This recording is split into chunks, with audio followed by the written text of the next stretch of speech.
Hello, welcome back to Mind Body Intuitive, my little series on politics for empaths. A big part of the kind of mind body coaching I do is learning to work with our nervous system, which can be like a highly overprotective parent, wanting us safe at all times and not taking risks or doing anything really. The job of what I call our survival brain, my word for the nervous system, is to keep us safe at all costs, which can cause us to experience things that might not feel amazing. The most famous of which are fight, flight, and freeze, which are things we experience daily. Like fight might give you a little bit of motivation, or freeze might help you slow down and take a break. Fight, flight, and freeze isn't just veering out of the way of an ongoing, out of control truck, although that's great. Being activated into the high danger zone often can be hard on us physically and mentally. I see so many empaths, or what I call high perceivers, being deeply affected by events in the world, by politics. I'll do a whole recording on why I'm doing a series of reading/healing on high perceivers and politics. But for now, I worked with a coach right after the 2016 elections, and he asked me if my core values were things like fairness or justice or equality, and I said absolutely. And he said, "You might want to avoid the news for the next 4 years." And I did avoid my usual larger dose of news, but still got the most basic information. Finding that news that wasn't trying to scare the living daylights out of me or us, they love that fear-based clickbait, was a challenge, but I wanted to march and donate and be an ally. So I needed to know just enough to act. And if I'd avoided it altogether as a high perceiver, I'd feel the shifts in energy or emotions that I wouldn't know if they were relevant to me personally or if I was picking up on larger events. And to bring all this together, as empaths, sensitive souls, high perceivers, our nervous systems have been impacted, which can be hard on the mind and the body. We might have a myriad of mind body syndromes and challenges. So I thought I'd check on our collective nervous system and check on our level of activation and maybe some clues for our healing. So, a reading healing for our nervous system and US politics. First, I see a woman bathing herself in a creek. She's on all fours and one hand rubbing around her neck, washing herself. And then she's lying down by the creek on her side. Now I see a turtle in a great big red cushy pillow. It's just kind of laying off the edge of the pillow, leaning a bit. Like we're cleaning up a bit, but it's slow and we're tired. It's always good to know we can rest in our hearts and even slump over a little. Clean up and rest doesn't need to be perfect, and taking the time to make a plan and think things through, right? Now I see a sheep in a field, and then a fox with a great big tail, and it's sneaking along like it's really low to the ground. I think of Fox News, and a literal interpretation here, and other disinformation outlets are still on the prowl, still stressing out the sheep's nervous system, that's for sure. Being lied to or having those around us buying the propaganda is very divisive and can keep us in that high end of fight, flight, or freeze. Those right wing politicians and disinformation spreaders can use our nervous system against us. They want us feeling defeated, divided, sick, or in pain, makes it harder to vote or march, or they want us feeling defeated. On a more metaphorical level, Fox is very resilient, responsive, and gets things done. Our collective nervous system might feel vulnerable, but good things are happening just under the radar.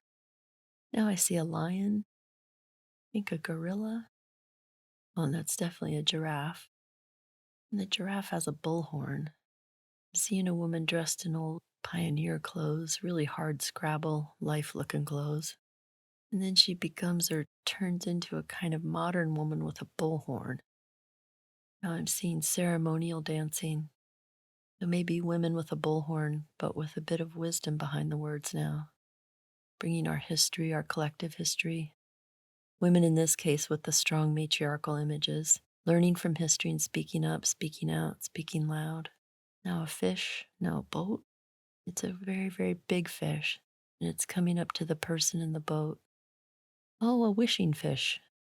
Recognize this image, I think, from a fairy tale about a wishing fish. I think a fisherman catches a fish and it wants to be thrown back. So, in exchange for being thrown back, it grants the fisherman and his wife 3 wishes, I think.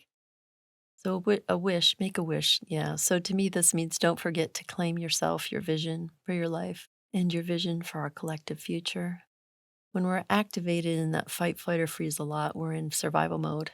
And that's not when you're in creative problem solving mode. Make a wish. Just engaging with the imagination in that way is very beneficial to our survival brain. See an angel, then the angel is becoming a person standing there with her hands on her hips, like Superwoman stance, like saying, okay, we're ready, let's do this. I see an animal that's part animal and part mechanical, like a robot dog, but it's part dog too. Okay, now I see someone in a sports car with the top down, a convertible, and then a woman getting out. She's got a black halter dress, and it's Marilyn Monroe. Marilyn Monroe, and she's looking, I mean, she's really enjoying being in her body completely, really feeling sensual, really enjoying how it feels to be alive. So yeah, getting back in our body as much as feels comfortable also helps our nervous system know that we're paying attention to our physical selves and it doesn't have to work as hard to protect us. Watch where you're going, get off electronics occasionally, even though we are part machine now. Feel and appreciate your animal body. Feel alive. Feel like I love the feel of clean sheets when I get in bed at night. Experiencing those little appreciation. Offload some excess muscle tension, which our survival brain also appreciates. And now I see a monkey laying on somebody's lap and it's just kind of hanging over either side like a sloth. Oh, maybe it is a sloth. Like it's just completely relaxed. And now I see kids playing in a yard. We're hitting all the mind body connection marks here, and this is very encouraging for our collective healing as I see it and feel it. Maybe some time to be super lazy, let it all hang out, really sloth it up, and play just like a kid. I see somebody on their knees and they're planting something, and someone down on all fours turning their head to the side, like they're crawling through the mud and crawling through the wind, really kind of crawling really low to the ground. And I see another fox low to the ground, and it's slinking along, and then it's going down a bank. It's kind of like sliding down a bank like a beaver would. As we all know, there's work to be done, and it might feel like a slog through the mud. We might be down in the mud, but we're moving forward, and the fox is slipping, losing its grip on the, if the interpretation is literal of Fox News and all that fake news, losing their grip on the news of the day and their influence with the lies. Or again, more metaphorically, the fox is slipping by, getting stuff done, despite our individual exhaustion. I see a cat. It's very big and it's holding still, looking guarded. And then I see another turtle. As if I was on the bottom of the ocean looking up. It's like the turtle is above me, going by, swimming by above me. And oddly, it has 8 legs. We're hearing all the time that they're getting away with everything and nothing is changing. But the turtle is above us and things are changing in a different way on a higher plane, if you will. And change might seem slow to us, to be slow, but the turtle does have 8 legs. So maybe not as slow as we think, kind of like a souped up turtle cruising right past us, and probably getting a lot more done than we know about right now. The media does not seem keen on reporting progress. I see somebody with a hoodie, and they're pulling the hoodie over their face or hand or over their nose and their mouth. They're holding up a hand and, oh, they're giving me the finger. Okay, I think I understand this image. It's important to look at our nervous system because our country has been in a high state of activation since the word go. People take advantage of that to control and manipulate and scare us, so it's really important to care for our nervous system and heal it collectively too. When we're activated a lot, we don't feel well, we can't think well, we're in a constant state of stressed outrage. People often think that you have to get all zen to calm your nervous system, but that's not true. Sometimes getting mad, really angry, if that's how you feel, just letting yourself get mad or feel however you feel is very affirming and confirming and is very good for the nervous system. Very good to help us come out of that constant activation.